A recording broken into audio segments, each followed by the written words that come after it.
Good evening dear students, कैसे हैं आप सब? एकदम से।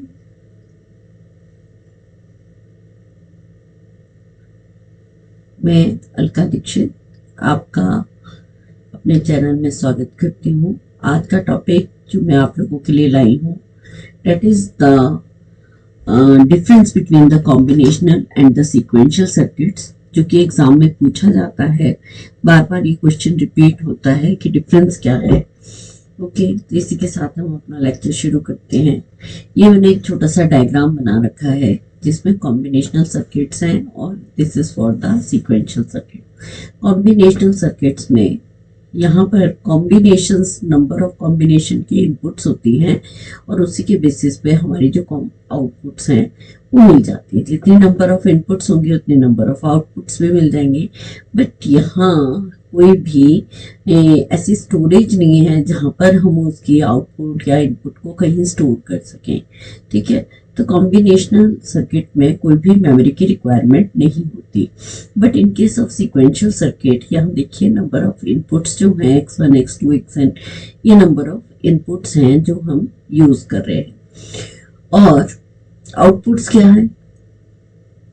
जो भी आउटपुट है उसमें से कुछ आउटपुट्स आपने देखा जिसमें मेमोरी स्टोरेज डिवाइस लगाई है हमने DN-M-1, जिसकी आउटपुट वापस से मेमोरी डिवाइस में जा रही है और फिर से ये वापस इनपुट सर्किट में जा रही है। यानी कि हमें कोई ना कोई ऐसी आउटपुट है जिसको स्टोर करना है, फिर उसको मेमोरी में स्टोर करना है और मेमोरी में स्टोर करने के बाद फिर से हम उसको एज अ इनपुट यूज करेंगे। So this is the sequential circuit.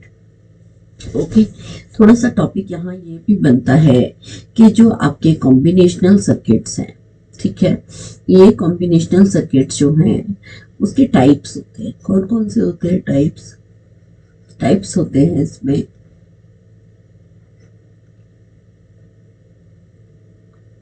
Like adder, ठीक है। सेकेंड होता है इसमें सब्ट्रैक्टर,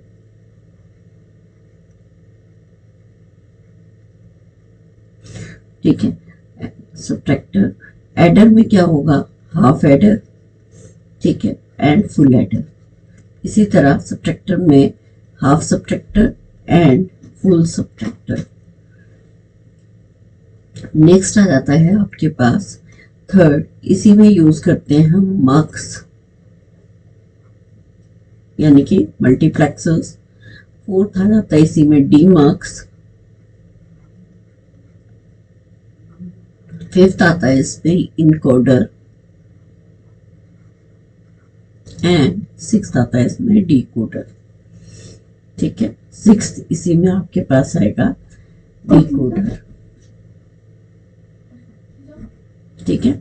सीक्वेंशियल सर्किट्स में आपके पास आता है फर्स्ट, जो सीक्वेंशियल सर्किट की टाइप्स हैं यहाँ पर वो है, फर्स्ट आती है आपके पास फ्लिप फ्लॉप्स,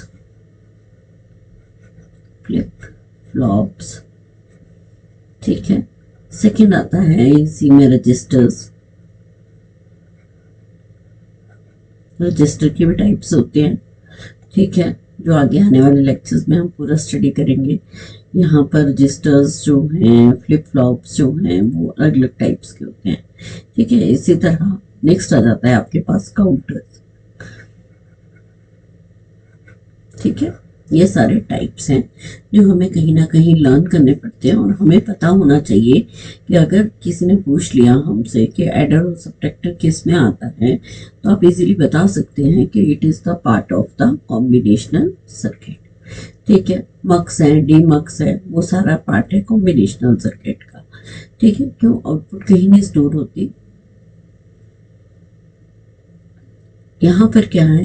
फ्लिप फ्लॉप्स हैं, रजिस्टर्स हैं एंड काउंटर्स हैं, ठीक है। उसी के बाद ये कुछ मैंने डिफरेंसेस जो हैं वो आपके लिए लाए हैं। कॉम्बिनेशनल सर्किट में क्या होता है? वन और मोर इनपुट्स एंड वन और मोर आउटपुट्स, ठीक है। आप लोगों ने अभी डायग्राम में चेक किया है, ज्यादा इनपुट्स हैं, अगर एन इनपुट्स हैं तो एन आउटपुट्स भी हैं। इसी तरह सीक्वेंशियल सर्किट में भी क्या होता है? एन इनपुट्स है तो एन आउटपुट्स भी होंगी, वन और मोर आउटपुट्स भी होंगी। It does not have memory, but sequential circuit में आपके पास मेमोरी है ना। यहाँ पर कॉम्बिनेशनल में अभी हमने डिस्कस किया डायग्राम के साथ, यहाँ मेमोरी नहीं है, ठीक है। तो यहाँ सीक्वेंशियल सर्किट में आपके पास मेमोरी है। It's output is determined by the present value of the input only, ठीक। प्रेजेंट इनपुट क्या है, सिर्फ उसी के बेसिस पे हम कॉम्बिनेशनल सर्किट के आउटपुट डिसाइड कर लेते हैं। बट सीक्वेंशियल में क्या है, the output is determined by the present input value, ये तो पता ही है प्रेजेंट इनपुट क्या है, और as well as the past values input, ठीक है। जो पास्ट वैल्यूज हैं, ठीक है, उसकी इनपुट भी जो है, जो आउटपुट हमें मिलती है उसको हम फिर से आगे फॉरवर्ड करते हैं। It does not have a feedback path from output to input, ठीक है। फीडबैक पाथ नहीं है ना, यहाँ फीडबैक का पाथ था। It has a feedback path from the output to the input, ठीक है। ये जो हमने पिछले डायग्राम में यहाँ पर देखा था आपने, यहाँ देखिए यहाँ पर क्या हो रहा है, ये फीडबैक भी जा रही है एक तरह से कि ये आउटपुट थी, मेमोरी में स्टोर करी, ये फिर से सीक्वेंशियल में दे दी हमने, ठीक है। It does not have clock signal, combinational circuit में क्लॉक सिग्नल का कोई काम नहीं है। लेकिन सीक्वेंशियल सर्किट में क्या है, इट मे और may not have a clock signal. Most sequential circuits have a clock signals, ठीक है। sequential circuits में clock signals use करते हैं।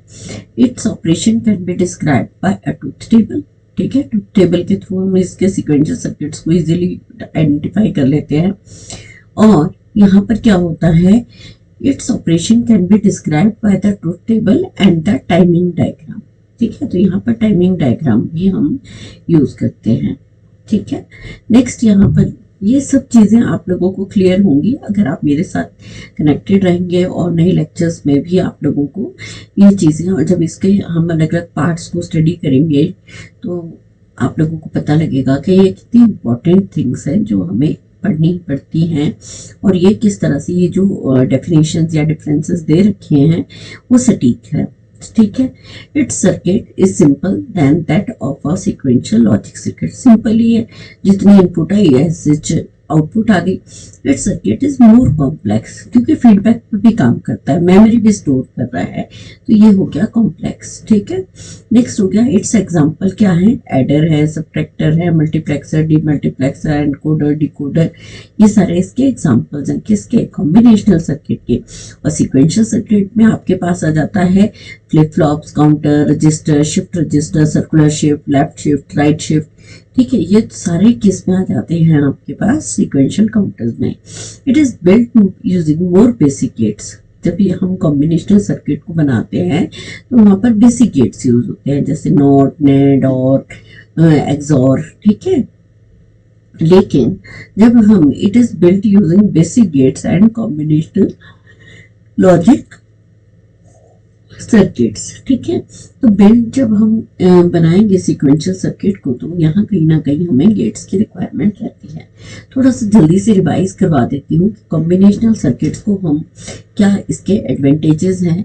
एडवांटेजेस यही हैं कि देखिए, इन this output depends upon the present input, इसकी जो आउटपुट है जो है वो प्रेजेंट इनपुट पर डिपेंड करती है। कॉम्बिनेशन में फास्ट हो गया क्योंकि कहीं स्टोर नहीं किया, कुछ नहीं किया, जैसा आया वैसा का वैसा फॉरवर्ड कर दिया, तो स्पीड फास्ट हो गई। It's design is easy, very easy design है, आप लोग भी इजीली याद रख सकते हैं कि किस तरह से हमने इसको डिजाइन किया। एलिमेंट्री बिल्डिंग ब्लॉक क्या है इसका, लॉजिक गेट्स है, ठीक है। नेक्स्ट क्या है, there is no feedback between input and output, यहाँ पर कोई भी फीडबैक नहीं है। हमने देखा अभी डायग्राम में, जितनी इनपुट होती है उसी को हम एज ए फॉरवर्ड आउटपुट कर देते हैं। जैसे ये हमारे पास क्या है, कॉम्बिनेशनल सर्किट है, तो नंबर ऑफ इनपुट्स जो आ रही हैं हमारे पास वो क्या है, जैसी इनपुट एंटर होगी वैसे ही ऑटोमेटिकली यहाँ पर आउटपुट फॉरवर्ड हो जाएगी। फीडबैक नहीं है, मेमोरी नहीं है, ठीक है। ये आपकी इनपुट्स है I1, I2, ठीक है। अब इसको ले लेते हैं, तो IN तक इनपुट्स हो गई, और आउटपुट क्या हो गई आपकी, आउटपुट 1, आउटपुट 2, ठीक है, अप टू हमने कर दिया ON। ठीक है, तो आउटपुट एन आ गई। It is time independent, time independent है, ठीक है, बहुत ज्यादा टाइम की रिक्वायरमेंट नहीं रहती, ठीक है, डिपेंडेंट नहीं है। टाइम डिपेंडेंसी के 5 मिनट बाद इसकी आउटपुट आएगी, या अगर हम पेपर में प्रिंट करते हैं तो उसके लिए भी कुछ सेकंड्स लगते हैं, चाहे वो 2 सेकंड लग रहे हैं, चाहे वो 3 सेकंड लग रहे हैं, चाहे वो 5 सेकंड लग रहे हैं, लेकिन यहाँ पर आउटपुट टाइम की डिपेंडेंसी है ही नहीं, ठीक है, टाइम इंडिपेंडेंट है, ठीक है। Used for arithmetic as well as boolean operations, किसके लिए यूज करते हैं? अर्थमेटिक और बुलियन ऑपरेशंस के लिए हम कॉम्बिनेशनल सर्किट को यूज करते हैं। Combinational circuit don't have capability to store any state, ठीक है, क्योंकि मेमोरी एलिमेंट नहीं है तो किसी भी स्टोर को वो स्टोर नहीं कर सकता। As combinational circuit don't have clock, ठीक है, क्योंकि क्लॉक नहीं है।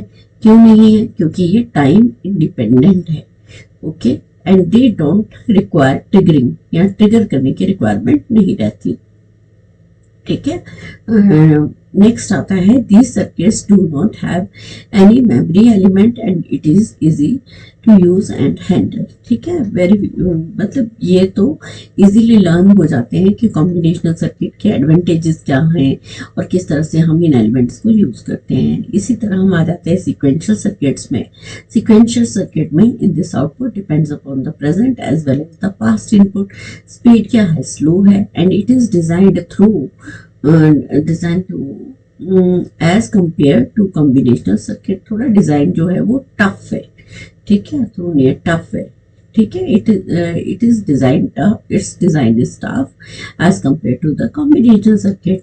क्यों? क्योंकि मेमोरी एलिमेंट, फीडबैक, जितना ज्यादा चीजें होती जाएंगी उतनी चीजें कॉम्प्लेक्स हो जाती हैं समझने के लिए, ठीक है, तो उसमें टाइम ज्यादा लगेगा, तो ये टफ हो गया, ठीक है। There exist a feedback path between the input and output, ठीक है, and there is time dependent. यहाँ पर टाइम डिपेंडेंसी आ गई। जब फीडबैक आएगी तभी तो हम उसको फॉरवर्ड करेंगे, अगर फीडबैक आई नहीं तो हम उसको फॉरवर्ड क्या करेंगे? तो that makes a difficult situation, okay. Elementary building block क्या होते हैं? यहाँ पर फ्लिप फ्लॉप्स होते हैं सीक्वेंशियल सर्किट्स में।